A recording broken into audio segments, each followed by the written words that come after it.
All right, so this is the official meeting of the town council. It is 7:15 p.m. Previously, we were in a different recording of the town council. So there were a few things that were accomplished this evening prior to officially starting the meeting on this recording. We did complete the Pledge of Allegiance. The following town council members are present: Kohat, Maurer, Lapellis, Formicella, O'Rourke, Wales, Duva. The following town council members are present remotely: Janice Persico, Kevin Reed. We did have a moment of silence for Mr. Manny Camber Jr., a former member of our Board of Finance and former tax collector who just recently passed away. The first selectman did give an introduction as to number 3 on our agenda, sustainable CT discussion and grant updates. And we are going to receive that presentation at this time from Mr. Holsworth. So, Bill, the floor is yours. Thank you, Mr. Chair. Thank you, First Selectman Rooney, for the introduction. So tonight, it's my pleasure to be here to do sustainable CT and an overview of the grant landscape. Let's get started. Good evening. Thank you very much for inviting us here this evening. My name is Bill Holsworth, and I'm the Director of Economic and Community Development. And I'm accompanied by my colleague, Rosemary Reber, Special Projects Coordinator for the town of Monroe, which is a newly filled part-time position within our team. Rosemary comes to us with a wealth of grant experience that she gained in her previous role as a competitive grant writer in Reading at Joel Barlow High School from 1999 to 2022. Most recently, Rosemary was a library aide at the Edith Wheeler Memorial Library. And together we are here to talk about the sustainable CT designation and to provide an overview of the grant landscape that is a major focus in both of our roles. Sustainable CT has a mission to foster inclusive, resilient, and vibrant Connecticut municipalities that provide opportunities for all to thrive by providing a menu of sustainable actions that build local economies, support equity, respect the finite capacity and the environment. This is a voluntary certification available to all municipalities within the state of Connecticut. I want to take a second just to read some of the remarks from Sustainable CT as it relates to the application that we submitted. Monroe is committed to making Connecticut a more inclusive, resilient, and sustainable place to live, as evidenced by the recent certification with Sustainable CT.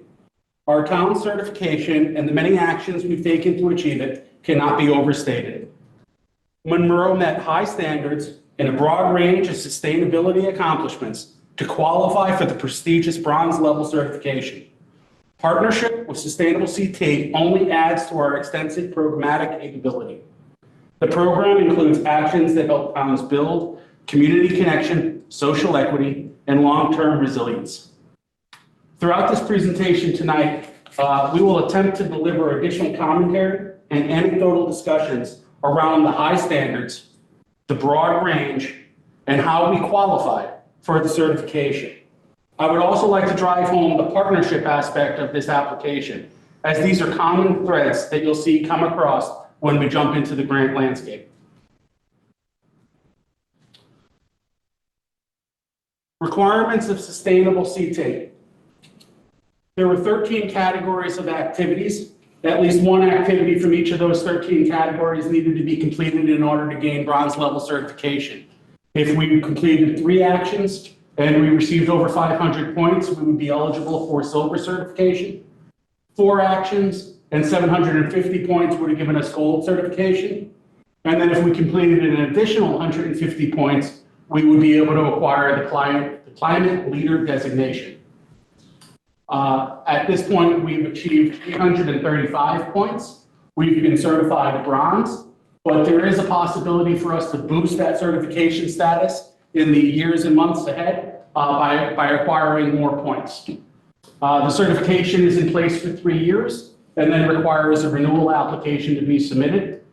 2 certification cycles are offered per calendar year, one in the spring, one in the fall. Our application was submitted in the fall. And it, again, must have activities that have been completed within the last 3 years.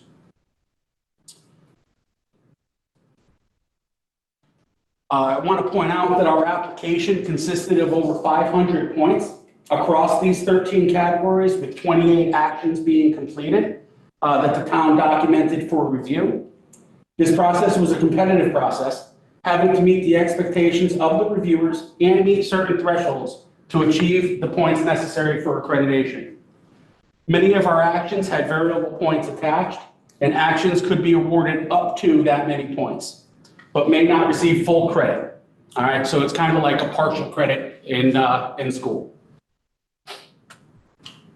By the numbers, there's 169 municipalities in the state. 138 of them are registered with sustainable CT. That's approximately 82% of the municipalities. 70 of those municipalities have received certification, so about half of those that are registered. You can see by the little pie chart that 40 of those municipalities are bronze level, 24 are silver, and 6 are gold. You'll also note that 16 of the municipalities are climate leaders. This fall was the largest class to go through sustainable CT, with about 43 certifications being awarded. Some of those certifications were bump ups from bronze to silver, from silver to gold. So they're not all new certification. And this is the largest certification class in the 7-year history of sustainable CT. I also want to point out that while Monroe has achieved 335 points on the 23 actions completed to earn the bronze certification, it's important to note, and I want to pause here for a minute to point out that we applied for over 500 points across 28 actions, though only awarded 335 on the 23 actions. So again, we do have an opportunity to reapply for some of those points. Some of the documentation wasn't sufficient for full points. So we got 335 of the 500 and change that we did apply for. I'm going to walk through the categories and the actions and try and give the council a sense for what those actions were that we were able to garner points for. Optimize for equity. Most towns utilize their POCD to satisfy action 1.1. However, because our POCD was done in 2022 and it's a 10-year-old document, it's older than the 3 years required and unusable for this purpose. We partnered with the Edith Wheeler Memorial Library to utilize the strategic plan and tie that into the requirements for Optimize for Equity. Thriving local economies were achieved with a lot of work that the Economic Development Department and Commission has completed every year with Restaurant Week, Father's Day sidewalk sales, and business listings on the town website, and other actions that satisfied this requirement. Collaboration and partnership with the Conservation Commission, Inland Wetlands Department and Commission, and the Planning and Zoning Department and Commission to document projects that showcase the town's commitment to a well-stewarded land and natural resource agenda helped us to satisfy action number 3. I want to also point out that our team focused on identifying projects across the town that allowed us to create the documentation necessary to achieve the results that we have. We did not try to reinvent the wheel, but took what was already completed and filled in the missing information to satisfy the requirements for each of the categories and actions. You'll note that some of the categories have many actions associated. It was our goal to acquire as many points as possible in each of the categories and actions to rank as high as we could, while also being cognizant of the actions we can't yet apply for to provide a path forward in the future.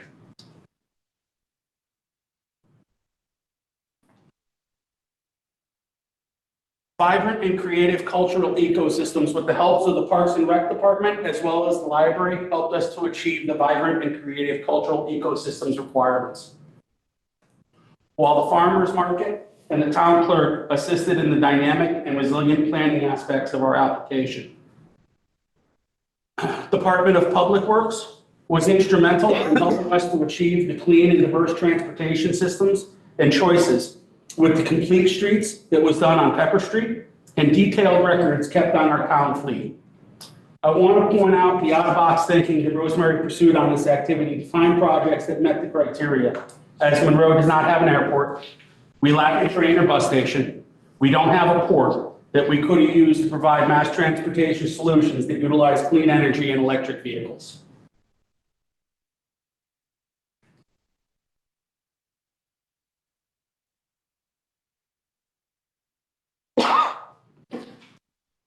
Our Conservation Commission has held a textile recycling day twice over the past 2 years that helped us qualify for the inclusive engagement, communication, and education. Not only was the Textile Recycling Day a huge success, our continued relationship with Bay State Textiles also provided a source of income based on the weight of the textiles that the town collects and recycles.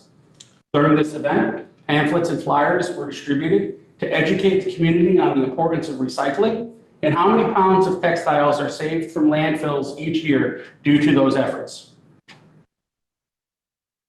Strategic materials management was assisted also by the Department of Public Works with their hazardous waste collections that take place every year. And the eyeglasses that the Lions Club do, that was another one of ours that counted because they weren't just recycled; they were distributed to be used. So that was another thing. Giving them another life and not winding up in a landfill. The Monroe Health Department, the First Selectman's Office, and the emergency management areas helped us to achieve optimal health and wellness opportunities in town. Many will recall last year summer with the scorching heat waves that the Massac High School was opened as a cooling center for our community.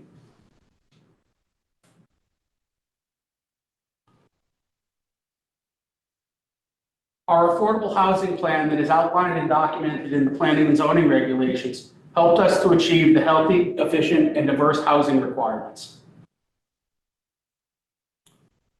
This one was a tougher one to do, but effective, compassionate homelessness prevention was a tougher category to achieve, but with help from our social services and senior center, we were able to identify resources that the town offers to educate the community and achieve this category of sustainable CT.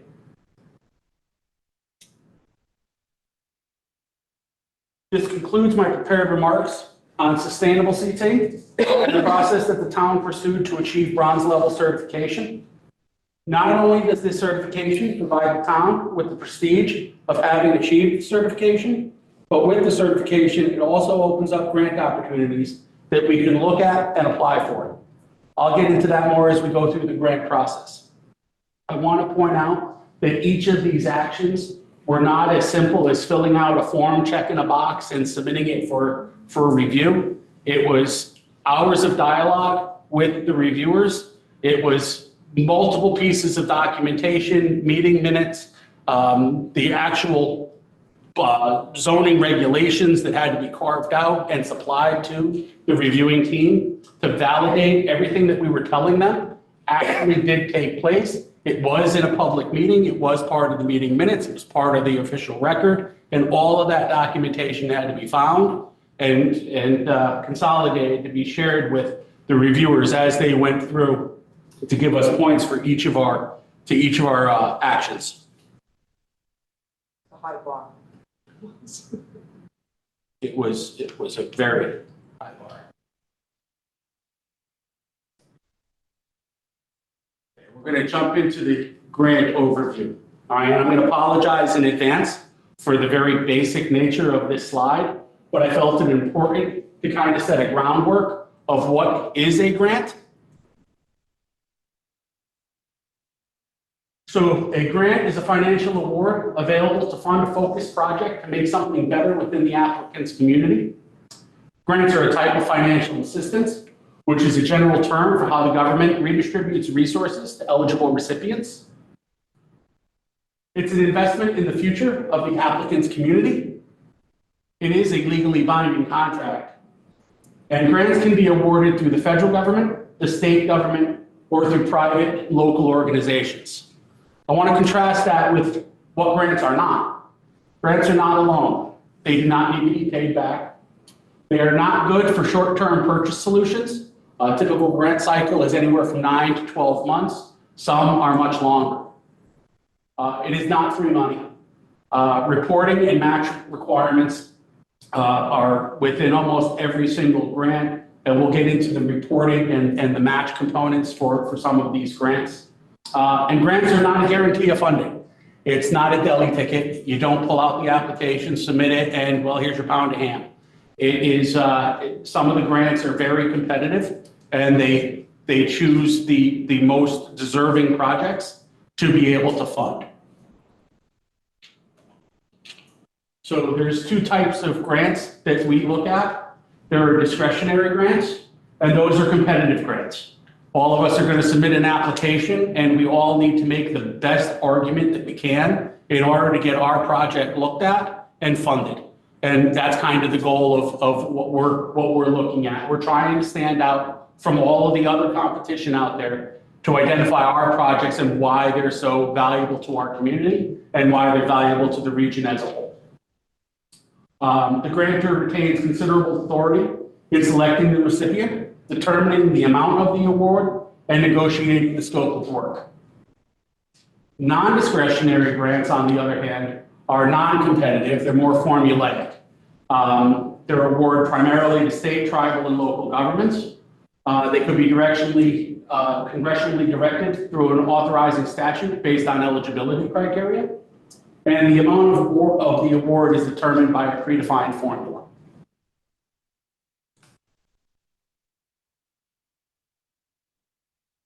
The grant life cycle. This is a high-level overview of the grant life cycle, which begins with the NOFO, the Notice of Funding Opportunity, and proceeds in a clockwise sequence of events. This life cycle is from the applicant's perspective and the milestones we need to achieve throughout the process. In hindsight, I probably should have made this a timeline with a clear beginning and end, though some grants are offered annually, and therefore the life cycle could be used. Another note I would like to make on this slide is that our team is quite familiar with the NOFO and application boxes on this page, as we analyze as many grants as we can and apply for all that we can. In regards to the contract, the administration, and the closing of the grants, I'll only be able to speak to the grants that we were able to achieve. And so my comments will be focused on the requirements imposed by those grantor agencies. Current grant activity. This slide was created to provide council with a running total of grants that we have received or in the process of receiving.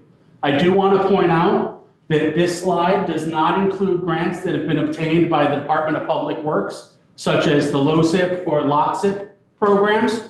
It also does not include any grants that were achieved through the social services or the senior center, which are the Old Americans Title III grant, the SWACA grants, the Edith Wheeler Memorial Library, the Health Department, the Town Clerk, or WMNR. A lot of those department heads write their own grants. They are very familiar with the requirements of the grants, very familiar with the administration of the grants, the applications, and they choose to write their own grants. So they don't have our team focus on them. The grants in the spreadsheet above, the top three are congressionally directed spending. I'm going to get into a little bit more detail on those later on, and I don't want to be repetitive with them, but the STEM labs, I'm going to start there. The STEM Labs was done through the Congressionally Directed Spending program. What happens in that program is we draft a project narrative articulating what we want to do. There's probably about 15, maybe 20 categories of things that you can apply for. You write the application, the congressman and their staff read them. They get behind certain projects and they like certain projects. The STEM Lab computers was a project that was available both in the education component of the categories as well as within NASA. This was a competitive grant.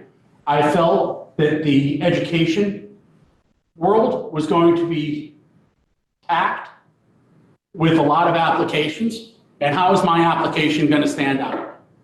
I went a different route, and I put the application in under the NASA grant, figuring there's going to be nobody in Connecticut that's even going to look at the NASA grant. But because it focused on STEM labs, I was able to get my grant application reviewed by the congressman. They did like it. They did ask for one change, and that was to move it to the education budget. I gladly did. With that, we got a $200,000 grant that paid for upgrades to the STEM labs. It got new laptops for teachers. It got new monitors that are portable between the classrooms. And we worked with IT to define all of the pieces that needed to be in there. This is the pond that we've had great luck fishing in. The next one that we applied for the following year was the senior center septic replacement. It turns out through additional research that the septic itself does not need replacement. So we worked with the Environmental Protection Agency, who is the grantor agency that's been assigned this grant, to change the scope of work. And we filled out the second round of applications to the EPA, and we're awaiting the final contract from them to get started on that project. The third one is for police body cameras. Those cameras are at end of life and they need to be replaced. There was a bucket from the Department of Justice that allowed for this type of an activity to take place. So we applied for that grant. It was selected by the Congress, but it has not been put into the budget, the overall congressional budget. And once that happens, then this grant does become active. So I'm awaiting the notification, the formal notification that Congress has put on the budget. The STEEP grant, this is the Small Town Economic Assistance Program. We received a $500,000 grant. That is in the administrative phase. We are right now running with that grant to do the Monroe Animal Shelter down on Pretty Hill. It is where the police keep the dogs and the cats and the other pets that they've collected that are running loose around town. And that's going to get rebuilt and renovated. We've selected a contractor and we're moving forward with the contract execution now. The OSWA grant is the Open Space and Watershed Land Acquisition Grant. This is a $1.8 million grant that we're awaiting the contract for. This is the 5th OSWA grant that the town has received. The others might be familiar to some members here. 44 Old Fish House Road, which is Webb Mountain, and 71 Webb Circle, which is the Webb Mountain Discovery Zone, were both acquired through OSWA grant funds, as well as the 104 Old Newtown Road, which sits adjacent to Dock Silverstone and in between Dock Silverstone and Old Newtown Road. That piece of property is also adjacent to the Benedict property that we're going to be using this $1.8 million to acquire, which is 65 acres. And that one recently came in. We've also had some success with state bonding, both for the Wolf Park basketball courts, which is already closed out for $150,000, and the Monroe Community Center for another $750,000, which we're awaiting contract on. So those are the grants that we know are coming. The next ones, these are the grants that we've recently submitted or are in the process of analyzing to submit. The Healthy Communities Grant, we've spoken to the health department. They didn't have any use for this grant. We went to the Board of Ed to see if we can get this because the population that needs to be served is either children or seniors. So we went to the Board of Ed, we spoke with the superintendent and a couple others about what we can do. We had an idea, we started going down the path, pursuing this idea. We got, I don't know, 10, 15 hours worth of work in on that grant, and then found out that this grant would not support what we were trying to accomplish. So we quickly regrouped, we thought through a couple other things, and we decided to pursue the grant anyway for a geothermal design for 707 Monroe Turnpike, which is the new Monroe Community Center that was just purchased earlier this week, or late last week, I apologize. That will pay for the design work on the geothermal. There is a precursor step to that, and that is a feasibility study, which the town has is looking to to move forward with first to see if this grant is even feasible. There was a MetroCog Active Transportation Micro Grant. It was up to $5,000. We pursued that to acquire bike helmets for the Monroe Police Department so that they have giveaways for the Monroe Night Out next year. And we're going to get bike helmets in all different sizes that they can pass out to the community. MetroCog also had an EPA climate pollution reduction grant. Under that, it was more of a regional grant. And Monroe put in for rooftop solar on probably about a dozen buildings, HVAC assessments on maybe another 8, including all 5 of the schools, and a geothermal evaluation for the Monroe Fire 1, as well as the community center. The AARP Livable Communities Grant, we were able to get up to $5,000, so we put in for that. That's going to provide 2 benches for the community, as well as a library program that helps grandparents stay in touch with their grandchildren through technology. My parents are in their 80s. They don't ever use text message. They don't know what email is. So this would be a perfect program for them to stay in touch with their grandkids. Local and regional project assistant grants. This one is up to $1 million they will fund. And we are in the process of analyzing that grant to see if we could use that for a culvert replacement on Hammertown Road. And the Regional Infrastructure Accelerators Demonstration Program is another one that we're also looking for the Hammertown Road culvert to be done. And that'll fund up to $975,000. That's a planning one, and the other one is the implementation one.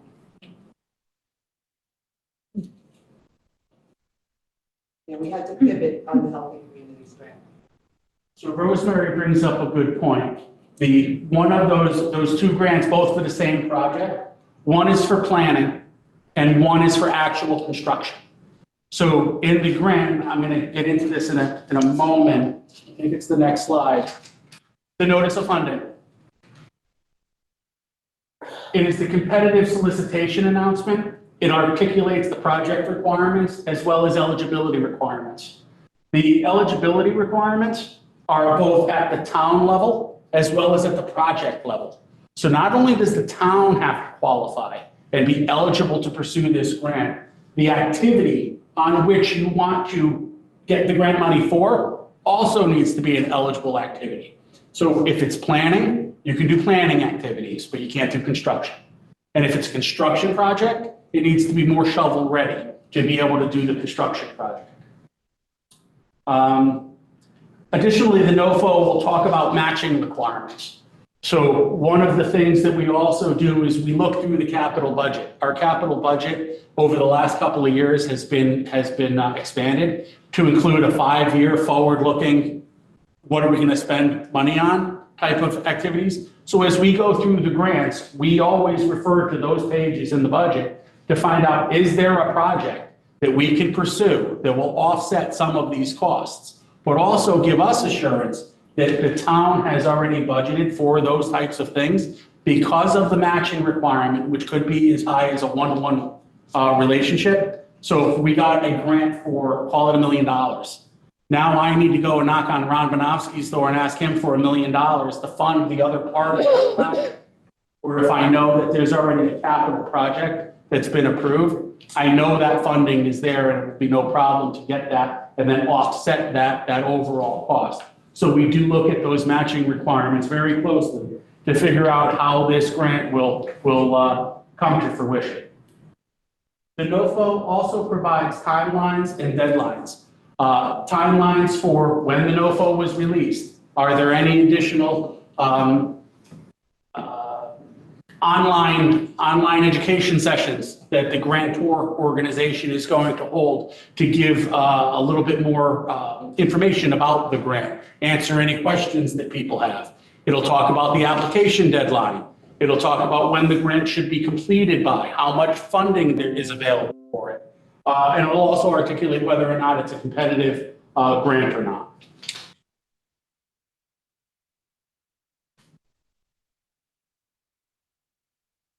Grants are provided by the federal and state entities, as we discussed in previous slides.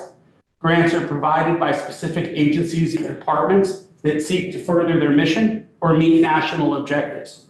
For example, HUD, the Department of Housing and Urban Development, they focus on housing stock and housing affordability. So if you're looking for housing type grants, HUD would probably be the place to be. While the SBA, the Small Business Administration, isn't going to focus on housing. They're going to focus more on business things. As we find grants that we would qualify for, we share those NOFOs with internal departments. Recently, there was a grant that required the applicant to be CEA certified, so we needed a teacher. So we shared that grant with teachers in the Monroe Public School System, see if it would fit their needs, see if they can take advantage of it, because none of us were CEA certified. Some grants, like those offered through the Small Business Association, are really geared towards businesses, and we'll be sharing those opportunities with our local businesses and see if they can take advantage of them. There's been grant opportunities in the past where the applicant needed to be a public-private partnership, and we had partnered with Trumbull in order to do a grant for the Communities Challenge grant. We put in for a $1.4 million project for the development down on the town line between straddles the Monroe Trumbull town line. It's 4 Main Street and 7180 Main Street. It's our first venture into a mixed-use development with retail stores on the ground floor and 2 floors of apartments above. The cost of construction has gone up so much since they've gotten their approval. They had a gap in their funding stack. So we applied for this grant in partnership with Trumbull and the developer to pay for that sewer connection, which was about $1.4 million, in order to get that project moving. The sooner that project gets built, the sooner we'll be able to put an assessment on it and collect tax revenue on it. So we felt that that was a good opportunity to apply for a grant. Intent to apply and the application process. I talked a little bit earlier about the congressionally directed spending, where you write your first project narrative that the congressman and their staff review. If it does get approved and goes through, then you have to put a second application into the grantor agency. So for the STEM labs, it was the Department of Education. For the Senior Center Septic, it's the Environmental Protection Agency. For the police body cams, it's most likely going to be the Department of Justice. But it's a second round of applications. Sometimes it's just an application. Sometimes you got to write a letter with an intent to apply. They want to gauge interest in the grant process before they start bringing in the actual applications. So you fill out an intent to apply letter. It includes a project narrative, a work plan and timeline for completion, budget documentations, maps, project areas. What are you doing? How are you doing it? How much is it going to cost? Where's the money being spent? And you got to break all that stuff out. So you got to have a pretty good handle on the project. And by the time it gets incorporated into the town budget, that handle is already there. It's now just tapping into those department heads and those resources that can give you all the extra information that you need in order to put all this documentation together. The grant applications themselves are either submitted through grants.gov. Some agencies take them via email, and MetroCog or another portal also take grant applications. The acceptance of the contract. So in between the previous slide and this slide is the real stress point. You did all this work. You figured out that you qualify, your project qualifies, you have the funding in place. You put the application together, and now you sit and you wait, and you wait, and you wait a little longer, and you get excited and nervous all at the same time while you're waiting to be notified that contract has been accepted. Once the contract has been accepted, you receive notification, and all of the information that you included in that application, your budget information, your project narrative, what are you going to do, how are you going to do it, all gets incorporated into that application by reference. So the award documents contain various information, who the project officer is, who's the grant specialist at those grantor organizations, and it also includes terms and conditions of the award, which are the legal requirements imposed on the recipient. There's administrative, terms and conditions, so those are based on regulation or policy. And then there's programmatic terms and conditions, and those are based on the program office. And those have things to do with like timing and the content of progress reports. The town attorney reviews the grant award contract, make sure we can abide by all of the rules and regulations associated with it, and then submits it to council for approval before it gets executed. There is a time frame for execution. If the town does not provide comments back to that grantor agency within a certain specified time period, the grantor agency assumes that we've accepted it, the award. So if there are any issues, time is of the essence to get those comments back to potentially negotiate what those terms and conditions would look like. Administering the grant, there are a lot of requirements associated with the administration component of the grants. The Code of Federal Regulations, the CFRs, the Uniform Grant Guidance documents, and documentation that we have become very familiar with. And those are the guiding documents, along with the contract, that define what can and cannot be included in the scope of work for the grant. Additional certifications may be required before receiving the grant money. The EPA grant that for the senior center septic had 2 training modules that needed to be completed by somebody on the key contact list, which was the first selectman, the director of finance, and myself. I did complete those training modules. It was 10 different modules consisting of about 8 hours. Completed that so that we move forward with that grant. The Connecticut Community Development Block Grant, the CDBG grant, required 40 hours of training and culminated in a grant administration certification, which I also received so that that grant could be completed. That grant was not on my list. It was acquired in 2017 prior to my arrival. We did close that grant out about 2 years ago and submitted all documentation to the state last year for the audit, which is still ongoing. They have not gotten back to us on any additional comments or anything else. The training is quite intense to go through all of it, but you don't have to memorize everything because they give you grant training manuals that you can refer to and go back, and you also have your program officer and your the grantor agency are just a phone call or an email away with any questions. So as you're going through it and things change, when we put the grant in for the STEM labs, we went through the budget and we articulated how many laptops are we going to buy, how many this, how many that. Prices changed, needs changed, and we had to go back after the grant was already awarded and renegotiate those numbers. And it was fine, but they want to know about it up front. They want to know about it as early in the process as possible. Don't just go out and do it and then you got to go do it first and just make sure that they're aware of it. Because if they want to go in a different direction, you got to be a little flexible to be able to do that. I'm almost done. The financial management controls. This is just one area of the administration of the grant that I wanted to kind of highlight just to show council the intensity by which they go through this. So part of the financial management system, you got to maintain all your financial data.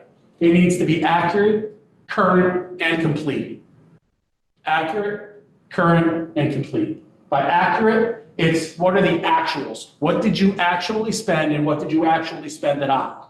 It's not the budget document. It should tie back to the budget document, but the budget document was a best guess. What do you think you're going to spend it on?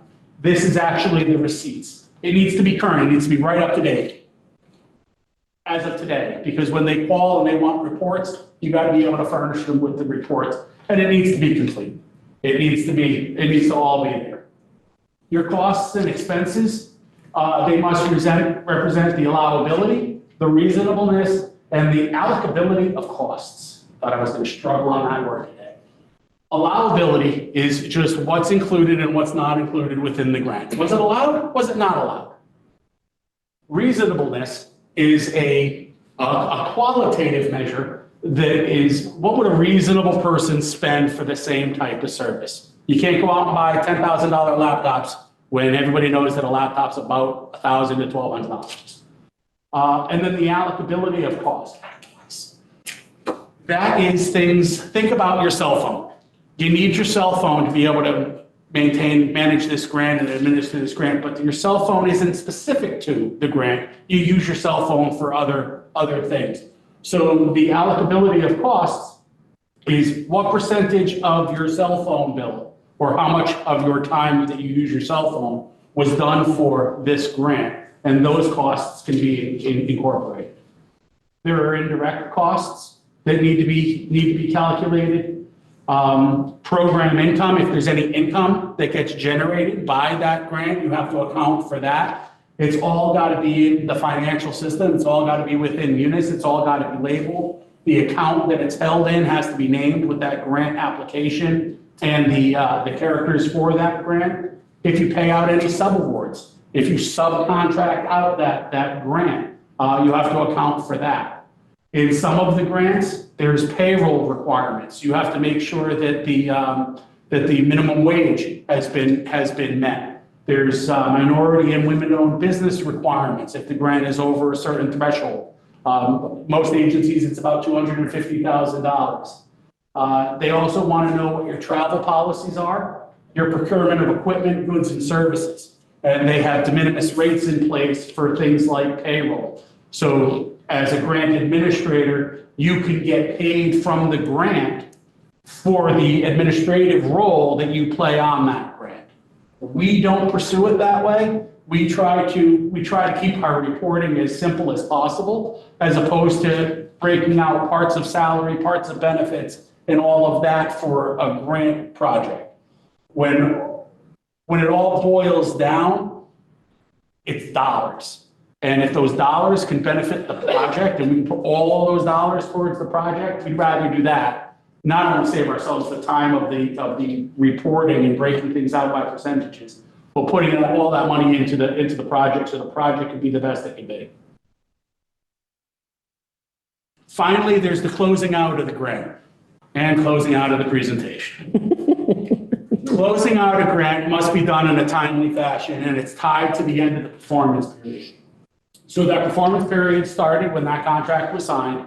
You have a finite amount of time to complete your project. Once it's complete, you have to send a closeout letter, final progress reports, final financial reports. But you also have to tie it all back together to demonstrate and communicate the results of the grant. All of the things, all of the Hollywood liberties that you took in the initial application to sell the grantor agency on why this is the best project since sliced bread, you now have your feet held to the fire to demonstrate and communicate those results that you said you were going to achieve with this money.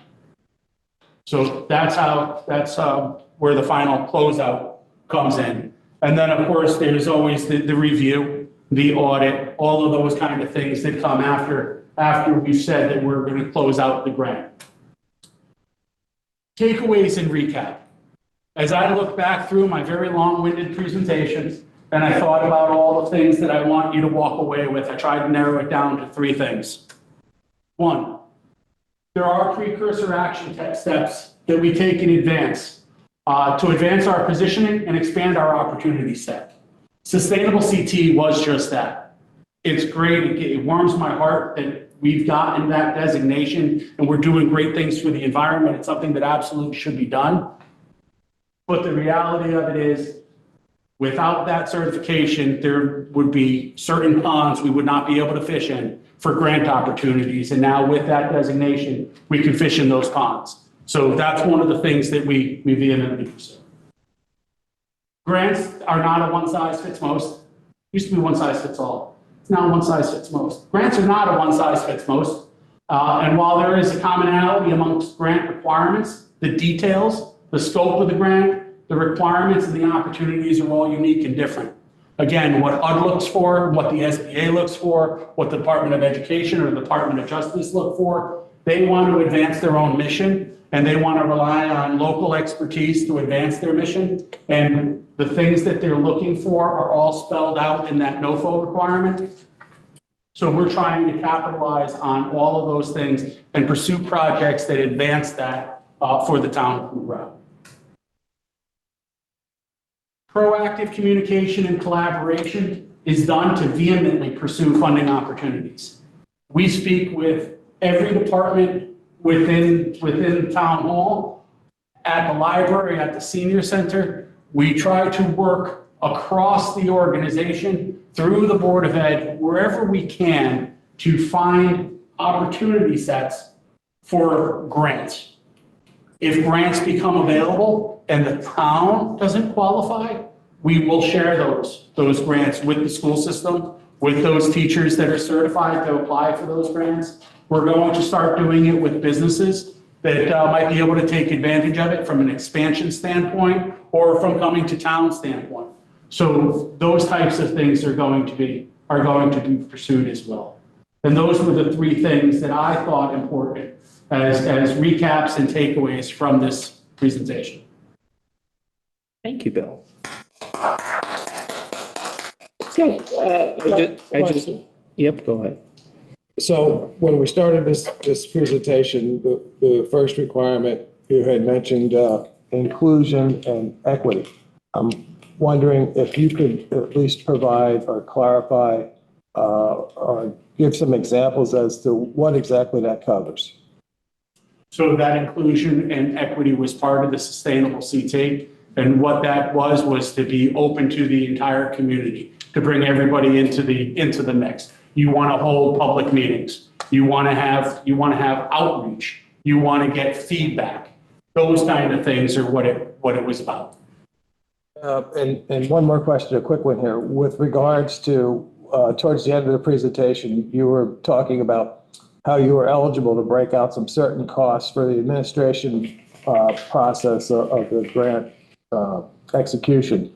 And you mentioned that we don't do that, I guess because you have done a cost analysis of time and money as far as it possibly not being worth it. But are we leaving money on the table by not breaking those costs and time and admin administration costs out of the mix? No, you're not applying for less money, but he's taking the grant money and applying it directly to the project. Because he's already on it. Right. Yeah. So the town is getting more because the position has already been paid for. So instead of breaking down the grant money and taking it from indirect costs, which could be the electricity on the bill, right? We're not doing that. But we're not applying for less money.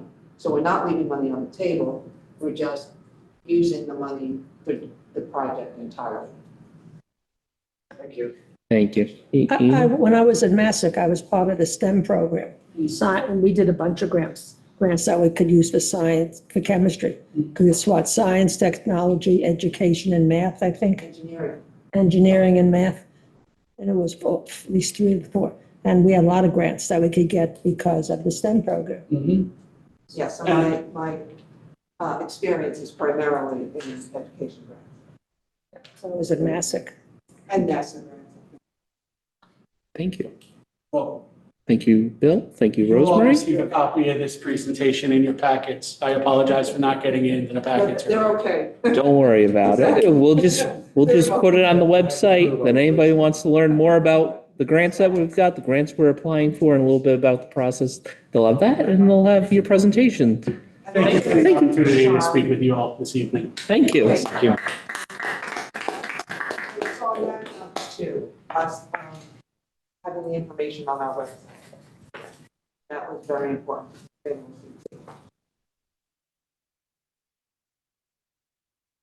Great. Thank you. Fantastic. Thank you. Thank you very much for the presentation and your hard work.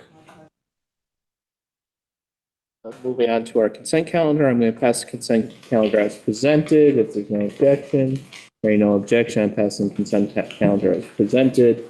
I ask that communication items A through H be incorporated into the minutes of our meeting. Moving on to item 6, public participation. Is there any member of the public that would like to participate? Mr. Chair, before we move on to public participation, I might request that we add another communication. We'll do it with the motion. Do it with the motion? Okay. Yeah, no problem. All right, so moving on to public participation. Is there any member of the public that would like to participate at our meeting? Seeing none, hearing none in council chambers, is there any member of the public that would like to participate that is here virtually via their phone, tablet, or computer? Please remember, unmute yourself, *6 on your phone, or deselect the microphone with the red line through it. Hearing none, seeing none, closing public participation. Moving on to item 7, our appointments tonight. Councilmember Mauer, item A, resolution 24-150. Thank you, Mr. Chair. I move that resolution 24-150 be accepted by this council. Resolved that the Monroe Town Council hereby approve the first selectman's appointment of Bonnie Schneider to the Monroe Housing Authority for a term ending October 31st, 2029. Thank you, Councilmember Mauer. Is there a second? Second. Second by Councilmember Kohut. Mr. Mauer, discussion? Thank you very much. Bonnie Schneider and her husband Chuck moved to Monroe, Connecticut in December of 1991 with 2 small children, a third born a few months later. Bonnie obtained a degree from Indiana University in Human Development in the Family and a master's degree from the Scripps Institute of Genealogy with a concentration of nursing home administration. Bonnie's workload has been entirely with the elderly and disabled population, most recently spending 24 years as executive director of the Monroe Housing Authority. Bonnie is involved in the community as a member of the Silver Steel Band and also contributing to the music program at Monroe Congregational Church. This appointment fills the vacancy of Jocelyn Hudson Brown, whose term ended on October 31st, 2024. Thank you, Councilmember Mauer. Is there any other discussion on this item? I'd like to say a thing, Mr. Chairman. Having met Bonnie Schneider many times at the Fairway Acres location, something you're very familiar with, Induva used to be a member of that commission, there has been significant concerns. But we know that Fairway Acres, or the residents of Fairway Acres, have been to council many times. Every time that I visited Fairway Acres, Bonnie Schneider was there. I don't believe that there's any person that cares more about their well-being than Mr. Schneider. So I absolutely support this. As the first selectman, obviously, it's my appointment, but I just want this council and the people to know that having Ms. Schneider there makes me very happy and should put us at ease, because I know she's going to do the right thing for Fairway Acres. So thank you. I wish she was here to hear this because she would appreciate it, but I'm very happy that this appointment was put forward. Thank you. Thank you very If I much. may add, Councilmember Juvo. Ms. Schneider was there when I was first appointed. She was on the way out as her position as executive director. I think the residents are very comfortable with her. They like her, and I think she would do a good job. Thanks. Any other discussion? Hearing none, all those in favor of adopting resolution 24-150, please say aye. Aye. Aye. Any opposed? Hearing none, passes 9-0. Moving on to item B, resolution 24-151. Madam Vice Chair. I make a motion to adopt resolution 24-151. Resolved that the Monroe Town Council hereby approves the first selectman's appointment of Sundeep, which is Sunny in parentheses Gill, as to the Economic Development Commission for a term ending January 31st, 2028. Thank you, Madam Vice Chair. Is there a second? Second. Second by Donaldin Williams. Madam Vice Chair, discussion? Discussion. Sunny moved to Monroe in June of 2022 with her husband and 2 children. She obtained a degree in economics from UConn and worked in corporate for more than 14 years. Sunny is a volunteer for the Stepney Elementary PTO, Monroe Newcomers Junior League, and as the bookkeeper for the Great Oak Farm HOA. The Economic Development Commission needs members, and Sunny would like to volunteer her time and engage and energy to this commission. Sunny is excited to bring her passion for responsible growth to the town and would be an asset to this commission. Thank you, Madam Vice Chair. Any other discussion? Hearing none, all those in favor of adopting resolution 24-151, please say aye. Aye. Any opposed? Hearing none, passes 9-0.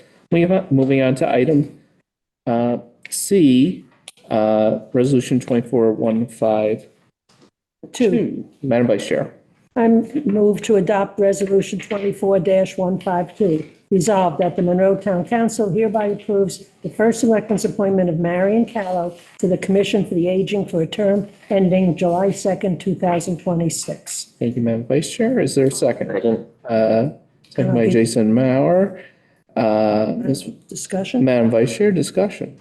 Marion has been a longtime resident for the town of Monroe and has served a variety of boards and commissions, including many years on the Zoning Board of Appeals. The Commission for the Aging needs members, and Mrs. Callow would like to volunteer time and expertise. She has a strong knowledge of how boards and commissions work and would be an asset to this commission.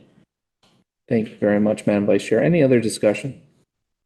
Hearing none, all those in favor of adopting Resolution 24-152, please say aye. Aye. Aye. Any opposed? Hearing none, passes 9-0.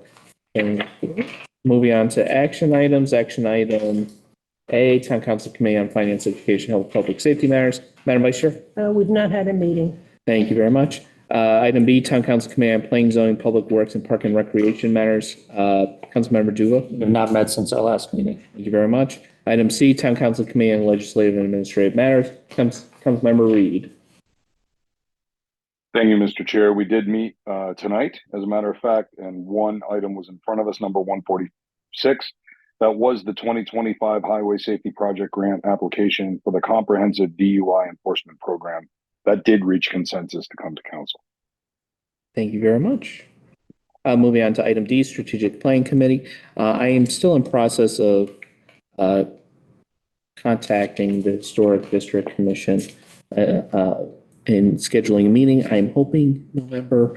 The upcoming holidays do make it a challenge scheduling that, but I am confident that we will have a meeting to discuss options regarding Bearsley property before the end of the year. Moving on to item E, Open Space Preservation Acquisition Committee, Councilmember O'Rourke. Mr. Chairman, we have not met since our last meeting. Thank you very much. And item F, our first selectmen's update. Thank you, Mr. Chairman. And our operations update that was mentioned earlier by Mr. Holsworth, the animal control facility renovation building project accordingly has been awarded to Zeiss Construction, and the project is anticipated to begin the last week of November. An update on OpenGov. As you know, this council supported the introduction of OpenGov to help our land use and permitting process easier and more transparent to our citizens. We called a directors meeting. Mr. Holsworth is in charge of this operation in the institution of OpenGov. It was conducted on 11/5, and the reports of the progress were positive. All departments have been satisfied with the OpenGov staff and the high-level assistance requested during this process. Departmental forms have been created and are being implemented on the OpenGov platform. The initial project is to create the forms that we need to institute in OpenGov, and that is a big lift in and of itself, but it's moving along nicely. In new hires, we hired a senior center driver part-time, assistant town clerk, Peggy Scalzo, administrative assistant, detective division, police dispatcher, police records clerk, police uniformed officer, library aide, part-time, and a library tech and information services assistant. These are not new positions. These are positions that were replaced. Manny Canberra Jr., as we had a moment of silence earlier, a former tax collector, has passed away. Manny served as Monroe's tax collector for several years, however, was also known as a coach, having coached youth sports. Manny was respected in everything he did for Monroe. Manny and his wife, Fran, while healthy, contributed and supported every town event possible. Manny will be dearly missed. An emergency services update. The governor fire burn ban. Our fire service professionals have been adamantly stating and relaying to our residents, per our governor executive order, the need to cease any burning. Connecticut is experiencing an extreme drought, creating a more susceptible environment for fire to spread rapidly. I urge citizens to follow this order until it is lifted, as we have had some preventable incidents in town regarding this matter. And a community update, something that I did not put on last council, the Bradshaw fundraiser dinner. Dennis Bradshaw worked for the Monroe Police Department for 20 years, and on August 18th, Flooding, he and his wife lost their home. On October 14th, I attended a dinner in support to raise money for their lost home. Many people were in attendance, including Councilwoman Kathy Kohut was there. Told you I was going to make that right. As the Bradshaws are wonderful people who gave so much kindness to our community. Ribbon cuttings, One More Rep, an interactive one-on-one training facility located in the plaza on the corner of Route 59 and Route 25. Mr. Holsworth was also there for that ribbon cutting. Halloween parade and Stepney Halloween parade. The annual Halloween parade came through the town hall. Families enjoyed decorations, candy, and were led by Beauty and the Beast. Fun was had by all. I also attended the Save Our Stepney event and Halloween parade, having been a deciding voice on costume winners.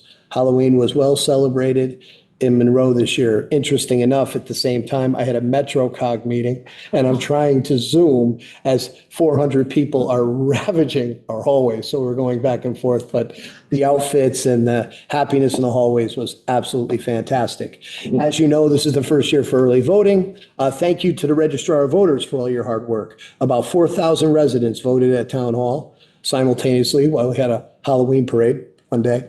Overall, it was a pleasant experience for all who took advantage of more days to make their vote count. Diwali, a small celebration, was organized by myself and the citizens of Monroe. Sonny Gill, who was just recently appointed to Economic Development, was the spearhead in that operation to present a proclamation for Diwali. Diwali is celebrated by millions around the world. It symbolizes light over darkness and knowledge over ignorance. It represents values of peace and prosperity. I had the privilege of meeting new people and take part in some food sampling and prayers on the town hall green to celebrate this joyous occasion. The town of Monroe proudly embraces its many cultures and recognizes the contributions of our Indian American community. Our Veterans Day ceremony. Thank you to our American heroes. Thank you, Donald Wales, always for supporting the military. And if Janice Persico was also present. Were you? I didn't see you, Councilman Collette, but you were there in spirit, as you always are. Thank you, our American heroes. The ceremony was held at Stepney Green on November 11th in their honor. Spirit of America lives in the hearts of our brave men and women of the armed forces. These honorable individuals protect all that we hold dear on land, sea, and air in space. And for local election results, congratulations to Tony Scott on your reelection to the position of state representative in the 112th. Congratulations to Sujata Kajar Wilcox for being elected to state senator covering the 22nd state senatorial district. And thank you, Marilyn Moore, for your years of service as our state senator in the 22nd. And we wish you a prosperous, healthy life transitioning from public office. Thank you. Thank you very much. Quick question. Where? Mr. First Selectman, if I go back to the emergency services update with regards to the burn ban. I keep seeing, burn bans in effect till a certain date. Would it not make more sense to simply say burn ban is in place until further notice? I think we would have to call the governor's office. It comes from the governor, and we just abide by what the state gives us. But, you would think that we have a little bit of rain, it would slow it down, but it doesn't absorb. So I think the anticipation getting into this season is that we're going to see some rain. So maybe that's why. I don't want to speak for the governor, of course. But. Well, the reason I bring it up is, like, for instance, yesterday there was a burn ban in effect till 12th. But not sure how much has changed since the 11th to the 12th that would, allow the burn ban to be lifted. That's all. Those of us who work in town hall know that the state of Connecticut loves consistent communication. Thank you very much. We have no matters of unfinished business this evening. I move that the town council add the following item to the agenda and incorporate the following documents into our communication items, which will be I, J, and K, which are draft motion 24-153, a letter from the town attorney dated November 12th, 2024, which is a letter of opinion regarding the revisions to the trial maintenance agreement, includes the Tonic Valley River Trail, as well as the trial maintenance agreement. Is there a second? Second by Councilmember Kohut. Discussion. Earlier this evening, Town Attorney Lito emailed members of the Town Council a request to add item B, which again contemplates revisions to the trail maintenance agreement, the Housatonic Valley River Trail, which was earlier passed by this Town Council in May of this year. There are certain revisions that are needed to be made with the state of Connecticut. And so I would ask that we pass this motion to add this item for further discussion. So moved. Tonight's agenda. Is there any other discussion? Mr. Chair, Councilmember Mauer. just on a housekeeping matter of it, I believe the only item that would be added to the communications would be the letter. That's the only item of communication.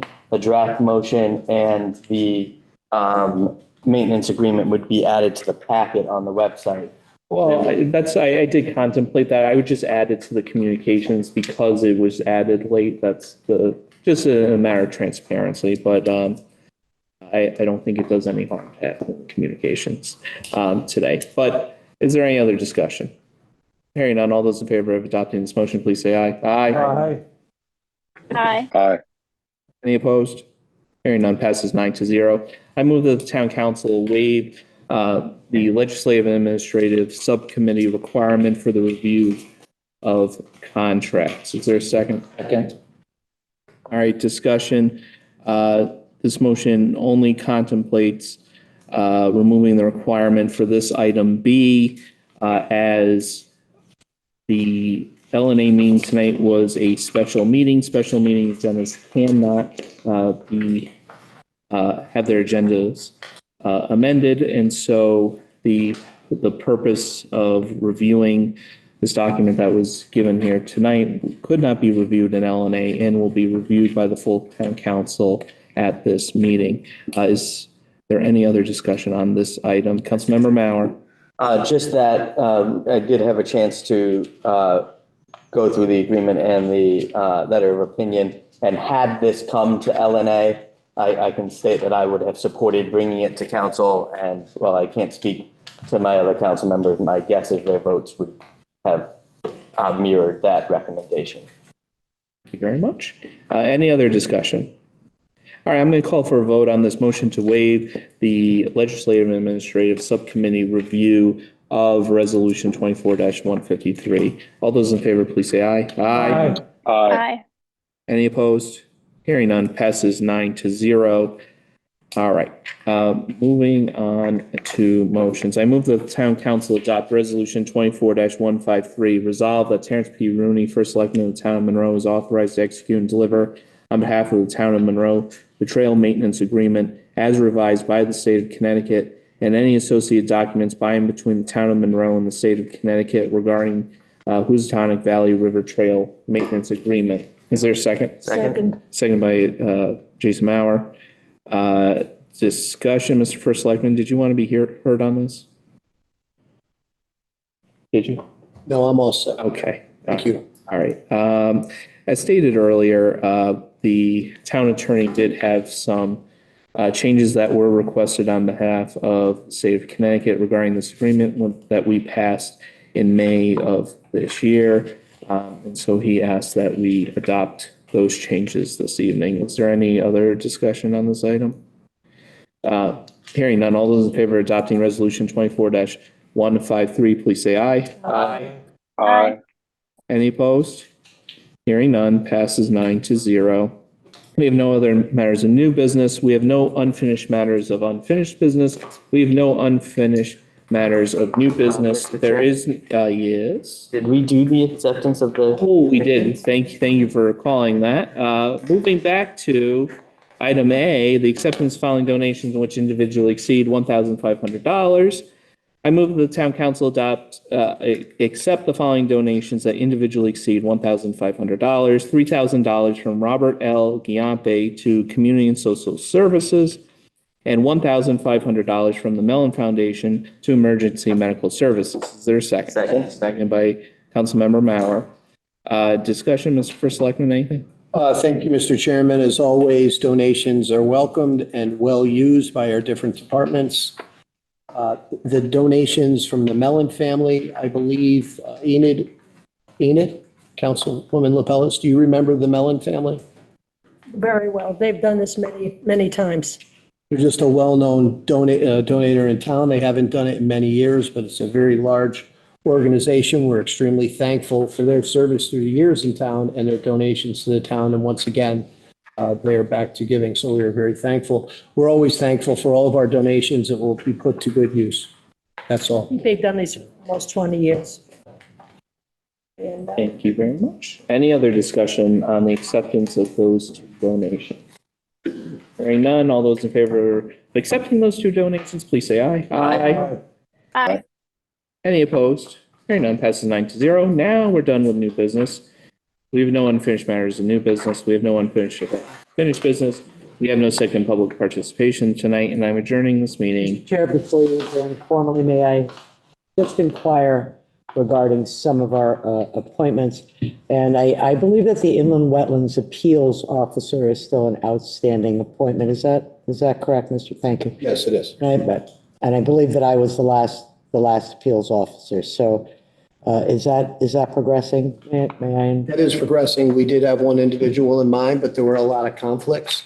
There were some situations, so we're in the process of considering that.